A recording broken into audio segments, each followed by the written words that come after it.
মাগুরায় ৮ বছরের শিশু দর্শনকারী ব্যক্তিকে জনসম্মুখে ফাঁসি দিতে হবে। দর্শকের সর্বোচ্চ সর্বনিম্ন শাস্তি ফাঁসি কার্যকর করতে হবে। যদিও আইনে বলা আছে যে ফাঁসি কার্যকর করতে হবে বা ফাঁসি হবে, কিন্তু এখন পর্যন্ত আমরা দেখিনি। এবং সেই ফাঁসি দিতে হবে জনসম্মুখে, যাতে একজনকে দেখে হাজার জনে সেটা থেকে শিক্ষা গ্রহণ করতে পারে।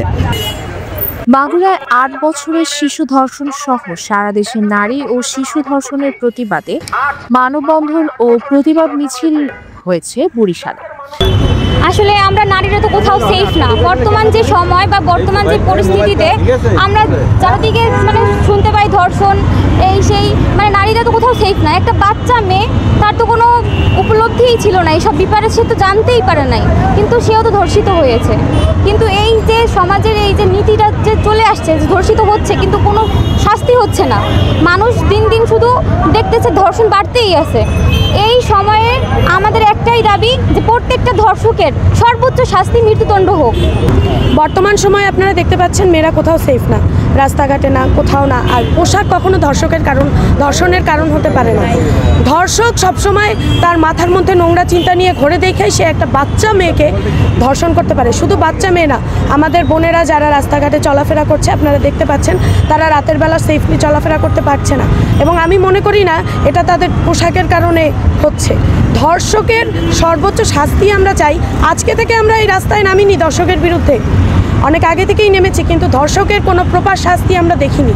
যদি একজন ধর্ষককে সেইভাবে শাস্তি দেওয়া যায়, তবে প্রত্যেকটা ধর্ষক সমানভাবে ভয় পেয়ে যাবে যে না, একটা নারীকে ছোঁয়ার আগে 10 বার ভাববে সে। নারীদের প্রতি আমার একটাই আহ্বান, বোনেরা তোমরা সবসময় স্ট্রং থাকবা। নারী মানে কোনো হেলাফেলার জিনিস নয়। নারীরা, কাজী নজরুল ইসলাম একটি কথা বলেছেন, যে কোনো কাজই হচ্ছে গিয়ে নরের সাথে নারীও তার অর্ধেক ভূমিকা পালন করে, অর্ধেক করে নারী, অর্ধেক করে নর। অবশ্যই নারীদের যেমন ভূমিকা আছে, পুরুষেরও ভূমিকা আছে, কিন্তু নারীদেরকে পিছিয়ে রাখা যাবে না। নারীদেরকে সবসময় সুযোগ করে দিতে হবে যেন তারা সামনে এগিয়ে যায়। শনিবার দুপুরে নগরীর অশ্বিনী কুমার হলের সামনে বৈষম্য বিরোধী ছাত্র আন্দোলন বরিশাল জেলার আহ্বায়ক সাব্বির হোসেন সোহাগের সভাপতিত্বে মানববন্ধন অনুষ্ঠিত হয়। আজকে নারী দিবসে আমরা যে মানববন্ধনই করতেছি, এটা কিন্তু কখনোই সমীচীন ছিল না। এর কারণ বাংলাদেশে যে বর্তমান যে অবস্থা চলতেছে, নারীরা বিভিন্ন জায়গায় প্রতিনিয়তই ধর্ষণের শিকার হচ্ছে। এটা কখনোই, আমার বাসায়ও মা আছে, বোন আছে, আমাদের সেই দৃষ্টিতেই তাকানো উচিত, কিন্তু আমরা সেটি দেখছি না। বাংলাদেশে আইন আছে, কিন্তু আইনের প্রয়োগ নেই। যদি বলি আমি যে বাংলাদেশের আইনে বলা হয়েছে, 9-এর 1 ধারায় বলা হয়েছে যে যদি কোনো পুরুষ ধর্ষণ করে কোনো নারীকে বা কোনো নারী ধর্ষণের শিকার হয়, সেই দর্শককে মৃত্যুদণ্ডে দণ্ডিত করতে হবে বা যাবজ্জীবন কারাদণ্ড দিতে হবে। দর্শককে গ্রেফতার করার পরেও সে কিছুদিন পরে সে জামিন পেয়ে যায়। কেন জামিন পেয়ে যায়? হয়তো টাকার লীলা খেলায় জামিন পেয়ে যায়। আমরা এটা চাই না।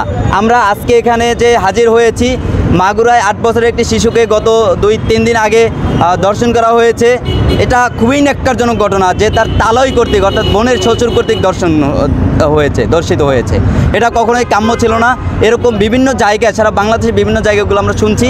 আমরা তারই প্রতিবাদে, শুধু ওই একটি মেয়েই নয়, সারা বাংলাদেশে প্রতিনিয়ত যে নারীরা ধর্ষণের শিকার হচ্ছে, তার প্রতিবাদে আমরা আজকে মানববন্ধন এখানে ডেকেছি। বৈষম্য বিরোধী ছাত্র আন্দোলন বরিশাল জেলার উদ্যোগে এখানে সর্বসাধারণ অংশগ্রহণ করেছে। আমরা আজকে কয়েকটি দাবি নিয়ে উপস্থিত হয়েছি। দাবিগুলো আপনাদের সামনে উপস্থাপন করতে চাই। প্রথমত, মাগুরায় 8 বছরের শিশু দর্শনকারী ব্যক্তিকে জনসম্মুখে ফাঁসি দিতে হবে। দর্শকের সর্বোচ্চ সর্বনিম্ন শাস্তি ফাঁসি কার্যকর করতে হবে। যদিও আইনে বলা আছে যে ফাঁসি কার্যকর করতে হবে বা ফাঁসি হবে, কিন্তু এখন পর্যন্ত আমরা দেখিনি। এবং সেই ফাঁসি দিতে হবে জনসম্মুখে, যাতে একজনকে দেখে হাজার জনে সেটা থেকে শিক্ষা গ্রহণ করতে। এ সময় শিক্ষার্থীরা বলেন, মাগুরায় 8 বছরের শিশু ধর্ষণ সহ সারা দেশে নারী ও শিশু ধর্ষণের হার বাড়ছে। নারী দিবসে এমন বিষয় নিয়ে মানববন্ধন করতে হচ্ছে, যেটা দুঃখজনক। এ সময় তারা ধর্ষকদের জনসম্মুখে ফাঁসি ও দ্রুত সময়ের মধ্যে আইনের আওতায় আনা সহ 6 দফা দাবি জানান। পরে একটি প্রতিবাদ মিছিল বের করেন তারা। এদিকে নারী দিবসকে কেন্দ্র করে সরকারিভাবে র্যালি ও আলোচনা সভা সহ নানা আয়োজন করা হয়েছে বরিশাল জুড়ে। নিউজ ডেস্ক, এরিনা রয়, রিপোর্ট 71।